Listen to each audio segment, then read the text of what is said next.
ലിംഗത്തിൻ്റെ വലിപ്പം അതെന്തുകൊണ്ട് കുറഞ്ഞു പോകുന്നു? പ്രായമാകുമ്പോൾ ലിംഗം ചുരുങ്ങിപ്പോകാറുണ്ടോ? ഒരാൾക്ക് എഫക്റ്റീവായിട്ട് ലൈംഗിക ബന്ധം സാധ്യമാകണമെങ്കിൽ ലിംഗത്തിന് എത്ര വലിപ്പം വേണം? അതിൻ്റെ വണ്ണം കുറഞ്ഞു പോകുന്നു. അതുപോലെ സ്ഖലനം സംഭവിക്കുമ്പോൾ സെമൻ്റെ അളവ്, ശുക്ലത്തിൻ്റെ അളവ് കുറവാണ്. ഉദ്ധാരണക്കുറവ് എന്ന് പറയണമെങ്കിൽ ഒരാൾക്ക് 24 മണിക്കൂറിനുള്ളിൽ ഒരു തവണ പോലും ഭാര്യയുമായി എഫക്റ്റീവായി ഒരു സെക്ഷൽ റിലേഷൻഷിപ്പ് അല്ലെങ്കിൽ ഇൻ്റർകോഴ്സ് ചെയ്യാൻ പറ്റാതെ വരുന്നു എന്നുള്ളതാണ്.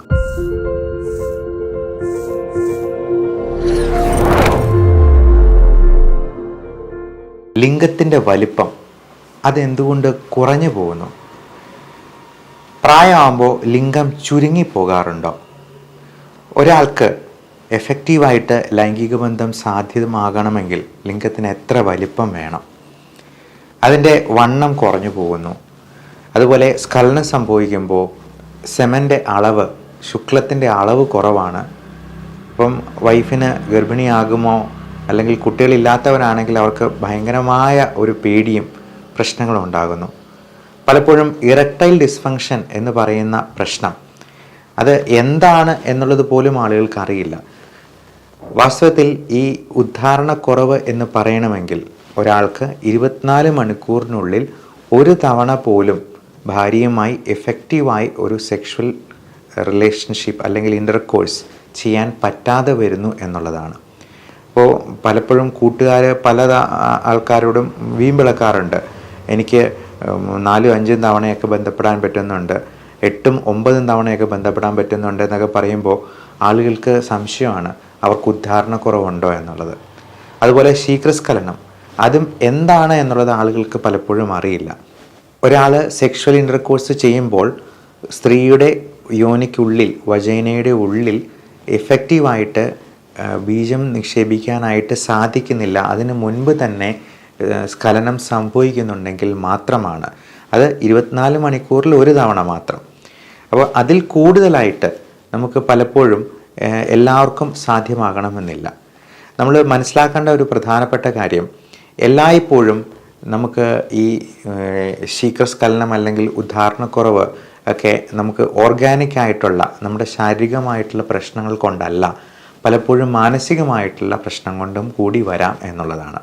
ഒരു 45-50 വയസ്സ് വരെയും ആൾക്കാരിൽ ഉണ്ടാകുന്ന ഉദ്ധാരണക്കുറവും ശീഘ്രസ്ഖലനവും ഒരു 70-80% മാനസികമാണ്. എന്നാൽ 50 വയസ്സിന് ശേഷം, ഇപ്പം പലരുടെയും ചോദ്യമാണ് എഫക്റ്റീവായിട്ട് എത്ര കാലം വരെ ആൾക്കാർക്ക് സെക്സ് ചെയ്യാൻ പറ്റും എന്നുള്ളത്. ഒരു പേടിയും വിഷമവും വേണ്ട. അതിനുള്ള ഉത്തരം മരിക്കുവോളം ആൾക്കാർക്ക് നടക്കാൻ പറ്റുന്നിടത്തോളം കാലം സെക്സും ചെയ്യാൻ പറ്റും എന്നുള്ളത് തന്നെയാണ്. എന്നാൽ 50 വയസ്സ് വരെയുമുള്ള പുരുഷന്മാർക്ക് പോലും എന്തുകൊണ്ട് എനിക്ക് ഉദ്ധാരണക്കുറവ് ഉണ്ടാകുന്നു എന്ന സംശയം ബാക്കിയാണ്. അത് ഒരു തവണ അങ്ങനെ സംഭവിച്ചു കഴിഞ്ഞാൽ പിന്നെയും ആ ആങ്സൈറ്റി മൂലം ഇത് വീണ്ടും അവതാളത്തിലാവുന്ന ഒരു കാഴ്ച പലപ്പോഴും കാണാറുണ്ട്. അതുപോലെ ലിംഗം ചുരുങ്ങിപ്പോകുന്നു എന്നുള്ളൊരു സംശയം. അപ്പോൾ ഒത്തിരി വണ്ണമുള്ളവർക്ക്, ഒത്തിരി കുടവയറൊക്കെ ചാടിയിട്ടുള്ളവർക്ക് ലിംഗം അകത്തേക്ക് ചുരുങ്ങിപ്പോകുന്നതായിട്ട് കാണാറുണ്ട്. കഴിഞ്ഞ ദിവസം വന്ന ഒരു പയ്യൻ പറഞ്ഞത് അവൻ ഊട്ടിയിൽ ടൂറ് പോയപ്പോഴത്തേക്കും ലിംഗം കാണാനില്ലായിരുന്നു എന്നുള്ളതാണ്, അപ്രത്യക്ഷമായി എന്നുള്ളതാണ്. അവൻ കുറച്ച് എക്സാജറേറ്റഡ് ആയിട്ട് പറഞ്ഞതായിട്ട് നമുക്ക് തോന്നിയേക്കാം. പക്ഷേ അവൻ അല്പം വണ്ണമുള്ളൊരു കുട്ടിയും കൂടിയായിരുന്നു. അപ്പോൾ അത് എക്സാമിൻ ചെയ്തപ്പോൾ മനസ്സിലായത് ലിംഗം ഒത്തിരി ഉള്ളിലോട്ട് ചുരുങ്ങി ഇരിക്കുന്നത് പോലെ ഒരു തോന്നലുണ്ടാകുന്നു എന്നുള്ളതാണ്. എന്നാൽ മനസ്സിലാക്കുക, 6-7 സെൻറ്റിമീറ്റർ വലിപ്പം ഉണ്ടെങ്കിൽ പോലും ആ ലിംഗം കൊണ്ട് നമുക്ക് എഫക്റ്റീവായിട്ടൊരു ഇൻ്റർകോഴ്സ് നടത്താൻ സാധ്യമാണ്. പലപ്പോഴും പോൺ ഫിലിംസിലെ ആഫ്രിക്കൻ വംശജരായിട്ടുള്ള ആളുകളുടെ ലിംഗത്തിൻ്റെ വലിപ്പത്തോട് താരതമ്യം ചെയ്താണ് പല കൗമാരക്കാരായ കുട്ടികൾ പോലും വളരെ നിരാശയിൽ പൂണ്ടിരിക്കുന്നത്. അപ്പോൾ പല ജനറ്റിക് ആയിട്ടുള്ള വേരിയേഷൻസ് ഇതിനകത്ത് വരാം. എന്നാൽ ഈ വലിപ്പം കൂട്ടാനോ കുറയ്ക്കാനോ അതുപോലെ അതിൻ്റെ വണ്ണം കൂട്ടാനോ കുറയ്ക്കാനോ ഒന്നും നമുക്ക് സാധ്യമല്ല.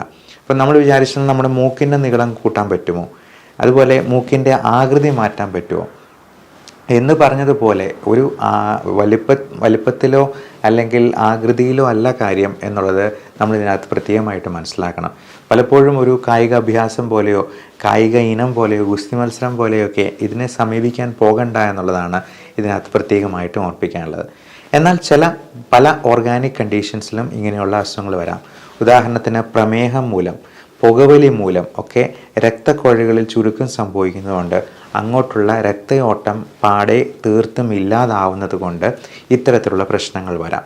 അതേപോലെ പ്രോസ്റ്റേറ്റ് ഗ്രന്ഥിയുടെ വീക്കം കൊണ്ട്, പല ന്യൂറോ സൈക്യാട്രിക് പ്രോബ്ലംസ് കൊണ്ട് ഒക്കെ ഇങ്ങനെയുള്ള ഈ ലൈംഗിക ശേഷിക്കുറവും അതിനോടുള്ള താല്പര്യമില്ലായ്മയും ഒക്കെ വരാം. എന്നാൽ ഇതിന് വളരെ എഫക്റ്റീവായിട്ടുള്ള മരുന്നുകൾ ഇന്ന് നമുക്ക് മോഡേൺ മെഡിസിനിൽ അവൈലബിൾ ആണ്. പലപ്പോഴും ഒരു തരത്തിലുള്ള സൈഡ് എഫക്റ്റും ഉണ്ടാക്കാത്ത, നമുക്ക് രക്തയോട്ടം ലിംഗത്തിലേക്ക് കൂട്ടാനായിട്ടും അങ്ങോട്ടുള്ള ബ്ലോക്കോ പ്രശ്നങ്ങളോ ഒക്കെ പരിഹരിക്കാനായിട്ടും, പലപ്പോഴും ഈ കൊളസ്ട്രോൾ കൂടുതലുള്ളവർക്ക്, ട്രൈഗ്ലിസറൈഡ് ഉള്ളവർക്ക്, ഫാറ്റി ലിവറും ഡയബറ്റീസും തൈറോയിഡും ഒക്കെ ഉള്ളവർക്ക് ഒക്കെ അനുബന്ധമായിട്ടുണ്ടാകുന്ന മെറ്റബോളിക് പ്രോബ്ലംസ് കൊണ്ട് അങ്ങോട്ടുള്ള രക്തയോട്ടം കുറഞ്ഞു പോകാറുണ്ട്. അപ്പോൾ അങ്ങനെയുള്ള പ്രശ്നങ്ങളിൽ പോലും സഹായിക്കുന്ന രീതിയിലുള്ള L-arginine, കോഎൻസൈം തുടങ്ങിയ മരുന്നുകൾ, സപ്ലിമെൻറ്റ്സ്, അതുപോലെ ലൈക്കോപ്പീൻ എക്സ്ട്രാക്റ്റ് തുടങ്ങിയവയെല്ലാം നമുക്ക് ഭക്ഷണത്തിലൂടെ തന്നെ കിട്ടുന്നതാണ്. പലപ്പോഴും പല നല്ല ഫ്രൂട്ട്സിലും വെജിറ്റബിൾസിലും നമ്മൾ പറയുക വിബ്ജിയോർ കളറുള്ള എല്ലാ ഫ്രൂട്ട്സും ഉൾപ്പെടുത്താനാണ്. Violet, indigo, blue, green, yellow, orange, red തുടങ്ങിയ എല്ലാ ബ്രൈറ്റ് റെഡ് കളറിലുള്ള ഫ്രൂട്ട്സിലും ഒക്കെ ഇത്തരത്തിലുള്ള ലൈക്കോപ്പീൻസ് അവൈലബിൾ ആണ്. അത് നമുക്ക് ആഗിരണം ചെയ്യാനായിട്ട് പലപ്പോഴും പറ്റാതെ വരുമ്പോഴാണ് നമ്മൾ പുറമേ എന്നത് സപ്ലിമെൻറ്റ്സ് ആയിട്ട് എടുക്കേണ്ടി വരുന്നത്. അത് പൗഡർ ഫോമിലുണ്ട്. ഇനി ഗുളികയായിട്ട് കഴിക്കാനായിട്ട് മടിയുള്ളവർക്ക് അത് ഗമ്മീസ് ഫോമിൽ മിഠായി പോലെ ചവച്ച് കഴിക്കാവുന്നത് ഹാർട്ട് ഷേപ്ഡ് ഗമ്മീസിലൊക്കെ ഇപ്പോൾ വിപണിയിൽ അവൈലബിൾ ആണ്. അപ്പോൾ പലതരത്തിലുള്ള ഇന്നോവേഷൻസും ഇതിനകത്ത് വരാറുണ്ട്. ഇനി ഉദ്ധാരണക്കുറവ് തീർത്തും ഇല്ലാതെ പോകുന്ന ആളുകൾക്ക് നമുക്ക് സെക്സിന് മുമ്പ് കഴിക്കാനായിട്ടുള്ള പല മരുന്നുകളും കൊടുക്കാറുണ്ട്. അപ്പോൾ അങ്ങനെയുള്ള മരുന്നുകൾക്ക് ഇപ്പോൾ അതും ഗുളികയായിട്ട് കഴിക്കാൻ ആൾക്കാർക്ക് പേടിയാണ്, അത് സൈഡ് എഫക്റ്റ് ഉണ്ടാകുമോ എന്നൊക്കെ. അപ്പോൾ പെട്ടെന്ന് ആക്ഷൻ തരുന്നതും ബയോ അവൈലബിലിറ്റി കൂടുതലും നമുക്ക് കുറഞ്ഞ ഡോസിൽ മാത്രം ഉപയോഗിക്കാവുന്നതായിട്ടുള്ള ഫിലിംസ് ആയിട്ട് പോലും ഇത് അവൈലബിൾ ആണ്. അത് ഒരു ചെറിയ ഫിലിം പോലെ, അത് നമ്മൾ പൊട്ടിച്ചിട്ട് നാവിൽ വെച്ച് കഴിയുമ്പോൾ തന്നെ അത് അങ്ങ് അലിഞ്ഞ് ചേരും. അപ്പോൾ വളരെ പെട്ടെന്ന് തന്നെ അതിൻ്റെ ആക്ഷൻ ഉണ്ടാവും. അതിനുള്ള ഡോസേജും വളരെ കുറവായിട്ട് മാത്രം നമ്മൾ എടുത്താൽ മതി. അപ്പോൾ ഹാർട്ട് അറ്റാക്ക് ഉള്ള അല്ലെങ്കിൽ 50 വയസ്സിന് മുകളിലുള്ള ആൾക്കാർക്ക്, ഹാർട്ട് അറ്റാക്കിനുള്ള റിസ്ക് കൂടുന്ന ആൾക്കാർക്കൊക്കെ ഇത്തരത്തിലുള്ള മരുന്നുകൾ ഡോക്ടറുടെ നിർദ്ദേശപ്രകാരമല്ലാതെ ഒരിക്കലും ഉപയോഗിക്കാൻ പാടുള്ളതല്ല. കാരണം അങ്ങനെയുള്ളവർക്ക് കൂടുതലായിട്ട് ഹൃദയം പമ്പ് ചെയ്യാൻ, ഹാർട്ടിന് ലോഡ് കൊടുക്കുന്നതൊന്നും ശരിയല്ല. അപ്പം അങ്ങനെയുള്ളവർക്ക് അതിൻ്റെ ഡോസേജ് ഉണ്ട്, അതിൻ്റെ ഫോം ഏത് ഗുളിക രൂപത്തിൽ വേണോ അല്ലെങ്കിൽ ഞാൻ ഈ പറഞ്ഞ പോലുള്ള ഗമ്മീസ് ആയിട്ടോ പൗഡറായിട്ടോ ഒക്കെ വേണോ എന്നുള്ളതൊക്കെ ഡോക്ടറുടെ നിർദ്ദേശപ്രകാരം മാത്രമേ അത് തീരുമാനിക്കാനായിട്ട് പാടുള്ളൂ. നിങ്ങളുടെ ഏറ്റവും അടുപ്പമുള്ള ഒരു സുഹൃത്തിനോട് സംസാരിക്കാവുന്ന എന്നതുപോലെ അടുപ്പമുള്ള ഒരു ഡോക്ടറെ കണ്ടെത്തി അദ്ദേഹത്തോട് ചോദിച്ച് നിർദ്ദേശപ്രകാരം മാത്രം ഇത്തരത്തിലുള്ള മരുന്നുകൾ ഉപയോഗിക്കുക. പലപ്പോഴും വിപണിയിൽ കിട്ടുന്ന അല്ലെങ്കിൽ പല മാർക്കറ്റിൽ അവൈലബിൾ ആയിട്ടുള്ള പരസ്യങ്ങളിൽ കണ്ടുകൊണ്ടുള്ള പല യന്ത്രങ്ങളും പല രീതിയിലുള്ള സപ്ലിമെൻറ്റ്സും പല പേരിലിറങ്ങുന്ന മരുന്നുകളും ഒക്കെ പവറെന്നും ഫോഴ്സെന്നും ഒക്കെ പേരിലുള്ള പല അഡ്വർടൈസ്മെൻറ്റും നമ്മൾ കാണാറുണ്ട്. പക്ഷേ ഇതിലൊന്നും നമ്മൾ കബളിപ്പിക്കപ്പെടരുത് എന്നുള്ളതാണ് വീണ്ടും പ്രത്യേകമായിട്ട് ഊന്നി പറയാനുള്ളത്. ഇത്തരത്തിലുള്ള മരുന്നുകൾ കൊണ്ടൊന്നും നമുക്ക് കൃത്യമായിട്ടുള്ളൊരു എഫക്റ്റ് കിട്ടത്തില്ല. പലപ്പോഴും ഇതിനെല്ലാം എല്ലാ അസുഖങ്ങൾക്കും നമുക്ക് എഫക്റ്റ് ഉണ്ടാവണമെന്നുണ്ടെങ്കിൽ അതിന് കൃത്യമായിട്ടുള്ള മോഡേൺ മെഡിസിൻസ് തന്നെ ആവശ്യമായിട്ട് വരും. മറ്റ് പലതരത്തിലുള്ള മരുന്നുകൾ കൊണ്ടൊന്നും അതിന് ഒരു സൈക്കോളജിക്കലായിട്ടുള്ളൊരു മോഡുലേഷൻസ് പറ്റും എന്നുള്ളതല്ലാണ്ട് അതിൽ പ്രത്യേകിച്ച് കൂടുതൽ എഫക്റ്റ് ഒന്നും നമുക്ക് ഉണ്ടായി എന്ന് വരില്ല. അതുകൊണ്ട് തന്നെ ഡോക്ടറോട് ചോദിച്ച് അതിന് കൃത്യമായിട്ടുള്ള ട്രീറ്റ്മെൻറ്റ് എടുത്തെന്നാൽ മാത്രമേ ഇങ്ങനെയുള്ള പ്രശ്നങ്ങൾ പരിഹരിക്കപ്പെടത്തുള്ളൂ.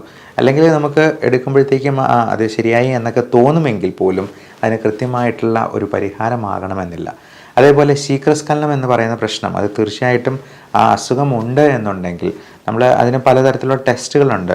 അൾട്രാസൗണ്ട് സ്കാനായിട്ടും ഇപ്പോൾ വെരിക്കോസീൽ പോലുള്ള വൃഷ്ണസഞ്ചിയിലെ നീർക്കെട്ടും രക്തക്കുഴലുകളുടെ കട്ടിയും ഒക്കെ നോക്കുന്ന സ്കാനിങ്ങും, അതുപോലെ പൈപ്പ് ടെസ്റ്റ് എന്ന് പറയുന്ന പെപ്പാവറിൻ ഇഞ്ചക്റ്റഡ് പിനൈൽ ഇറക്ഷൻ ടെസ്റ്റ്, അതുപോലെ പിനൈൽ ഡോപ്ലർ സ്കാനുണ്ട്.